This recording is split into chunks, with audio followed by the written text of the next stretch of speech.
Welcome back. Today we're going to be talking about the three processes that the nephron does to filter the blood and make urine. Before we get started, make sure that you have watched the previous video, which is called Urinary System Anatomy, so that you know what all of the parts are. The first process is called filtration, and it's going to happen from the glomerulus into the nephron capsule. So that's going to happen here. As blood enters the glomerulus, anything that fits will leave the bloodstream and enter the tube.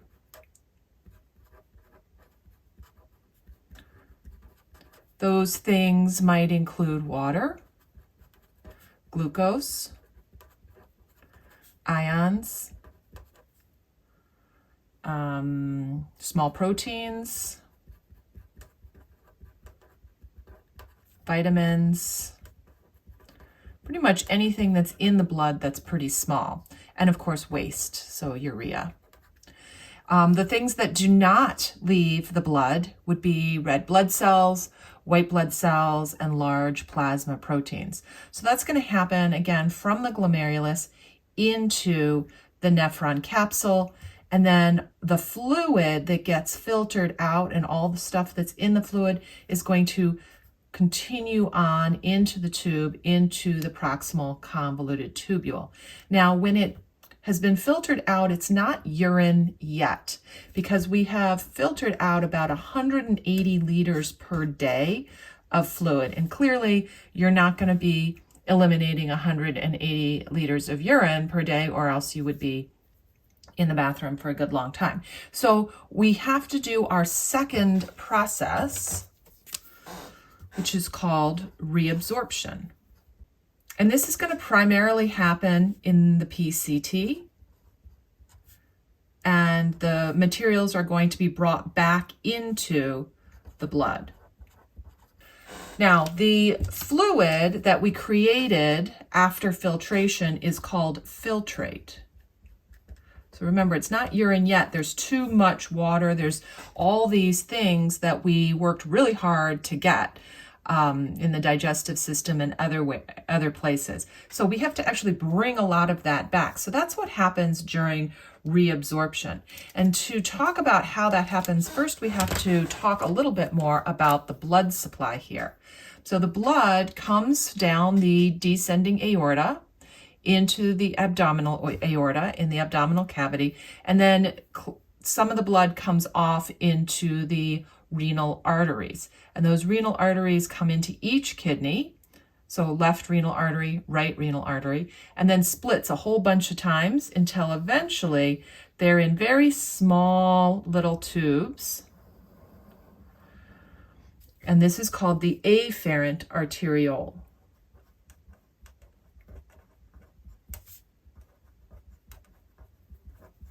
That is the tube, the blood vessel that is bringing blood into the glomerulus. Leaving the glomerulus, we have another blood vessel. This one's called the efferent arteriole. And you might remember the words afferent and efferent because we talked about them in the nervous system when we were talking about nerves coming from the periphery into the central nervous system. They were afferent nerves, and efferent was leaving. Remember, E for exit. So what happens in the efferent arteriole is anything that didn't leave the glomerulus and go into the nephron and become filtrate is going to stay in the bloodstream. So that's going to be all those things that didn't fit: red blood cells, white blood cells, large plasma proteins, and some other proteins. And the efferent arteriole, and I'm just going to make this like a real small tube here, is going to leave, and it's going to wrap around the proximal convoluted tubule, like so. And so when we talk about reabsorption, what's happening is the filtrate has all of these things we still want in it, 180 liters worth per day, and we're going to bring the majority of that stuff back into the blood. And what's going to happen is it's going to be transported out of the tube and into the interstitial space. Remember, the interstitial space is the sort of space in between the cells of the body, and back into the blood supply. And this blood supply at this point is called the peritubular capillary. And remember, if you break this word down, peri means around, tubular means the nephron tube, or this tube that's going all the way through. And so peritubular is the capillaries that are around the tube.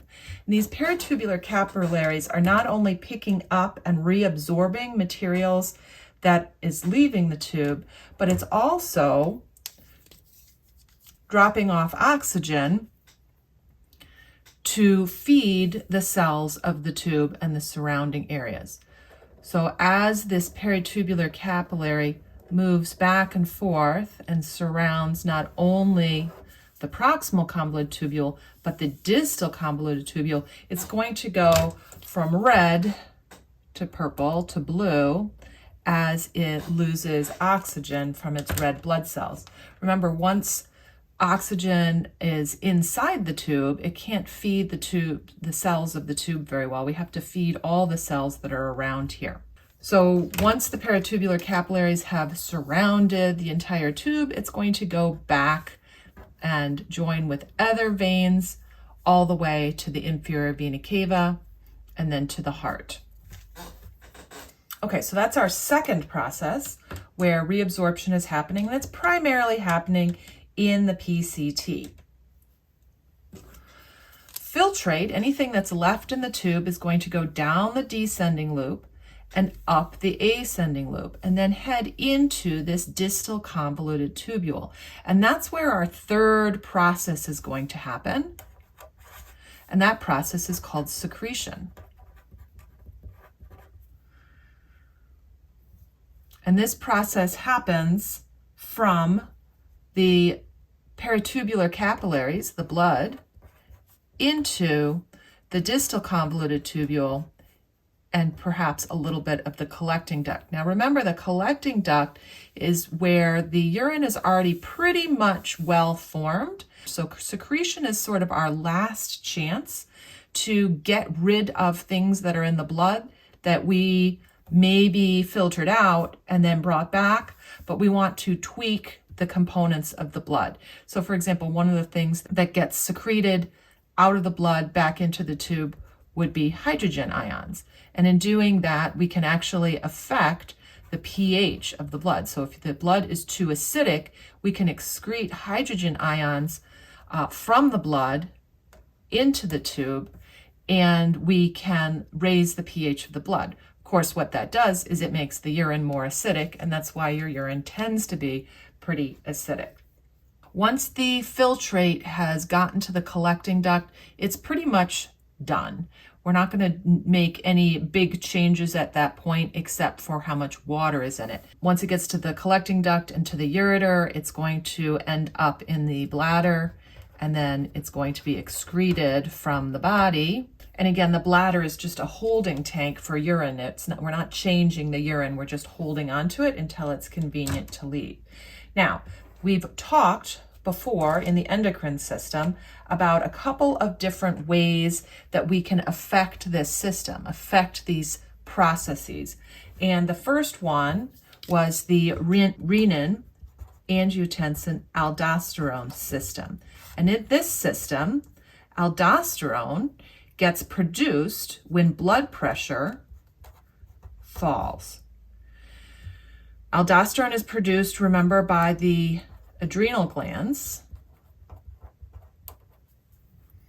and it's going to act on the distal convoluted tubule. And what it's going to do is it's going to increase sodium ion reabsorption. So we're going to take sodium ions from the DCT and put them back into the blood. In doing so, we're going to be first taking them and putting them into that interstitial space, and then putting them into the blood. And when we actively transport these sodium ions out of the tube and into the interstitial space, it causes water to follow. Why does water follow? Well, because water follows the stuff. So if we actively transport sodium out, we will allow water to follow by passive transport, by osmosis. Then sodium will go down its gradient into the blood and water will follow it. So this is our way of retaining water. If you retain water, you're going to increase your blood volume, and you're going to also therefore increase your blood pressure. So that will help with this low blood pressure situation. So that's going to happen here in the DCT. The other process that affects the kidney would be the antidiuretic hormone. Now remember, that's produced by the posterior pituitary when the osmolarity of the blood, or the amount of the stuff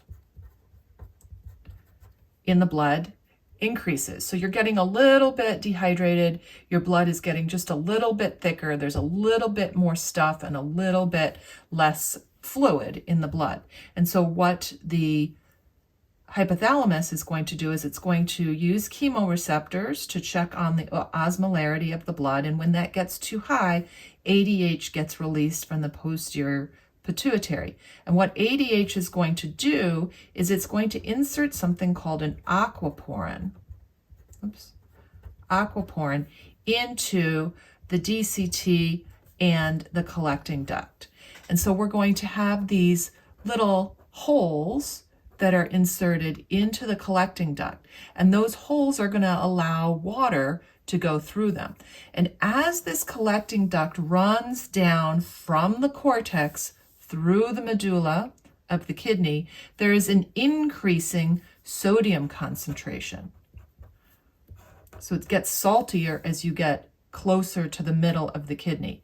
And as that happens, water that's in the collecting duct is actually going to leave because it's going to go down its gradient.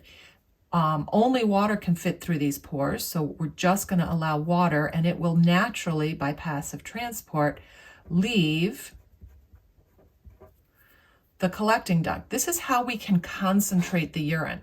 So again, this primarily happens at night when you haven't had anything to drink for, several hours. The osmolarity in the blood starts to increase and ADH gets released. ADH will increase the number of aquaporins in the collecting duct. And remember that the collecting duct collects urine from multiple nephrons. So hundreds or thousands of nephrons can spill into one collecting duct. So it's sort of like a superhighway down to the renal pelvis and the ureters. When you are well hydrated, ADH is not present, and these aquaporins go away, and all that water leaves and is eliminated in the bladder. And this is how we are able to maintain the homeostasis of water balance in the body. All right, just to talk a little bit here about what happens when we're doing reabsorption and secretion. So the first process, remember, was filtration. And this happens in the glomerulus.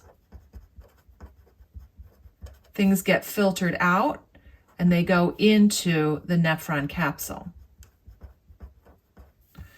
So materials are going to go directly from the capillary into the nephron. There's a filtration membrane there, and anything that fits will move from the blood into the tube.